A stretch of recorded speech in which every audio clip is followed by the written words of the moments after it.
ఎదుటి వ్యక్తితో ఏదైనా అవసరం ఉంటే ప్రేమ ఉన్నట్టు నటిస్తారు, అవసరం తీరిపోయిన తర్వాత ఎంతవరకైనా తెగిస్తారు వారిని బాధ పెట్టడానికి.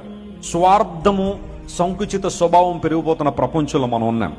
ఒక చిన్న నింద నీ మీద పడగానే, ఒక చిన్న ఒంటరితనం గుండా నువ్వు వెళ్లాల్సి వచ్చినప్పుడు, లేదా ప్రజలు నేను రిజెక్ట్ చేసినప్పుడు, నీకు క్యాలిబర్ని, నీ ఓల్డ్ని తక్కువ చేసి మాట్లాడినప్పుడు ఎందుకు కృంగిపోతున్నావు? మనుషులు కాదు కదా నీకు విలువనిచ్చేది. ఈరోజు మనుషులు దండలేసి రేపొద్దు నిందలేస్తారు. అదేమన్నా ఆశ్చర్యపడే విషయమా? ఈ రోజు నేను బాగా పొగిడిన వాడే, ఏదో అవసరం ఉందని నిన్ను పొగిడిన వాడే రేపొద్దు నేను నడి రోడ్డు మీద తీసుకొచ్చి అవమానించే పరిస్థితులు రావా? వస్తాయి.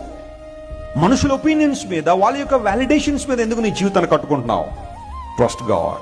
నీ మీద నిందలేసి, అవమానాలేసి, భయంకరంగా నీ గురించి మాట్లాడి, నిన్ను సమాజంలో చెడ్డ చేయాలని ప్రయత్నం చేసి ఎంతో మంది నిన్ను విడిచి వెళ్ళిపోయే పరిస్థితుల్లో మనుషులందరూ నిన్ను వదిలిపెట్టి వెళ్ళిపోవచ్చు. ఇన్ఫాక్ట్ నువ్వు ఎవరినైతే ఎక్కువ ప్రేమిస్తావో, వారు లేకుండా ఉండలేనంటావో, వారు కూడా ఏదో ఒక రోజు నిన్ను విడిచిపెట్టి వెళ్ళిపోవచ్చు నిన్ను అవమానించే. But God will never leave you. దేవుడు ఎప్పుడు నిన్ను వదిలిపెట్టాడు. ఆయన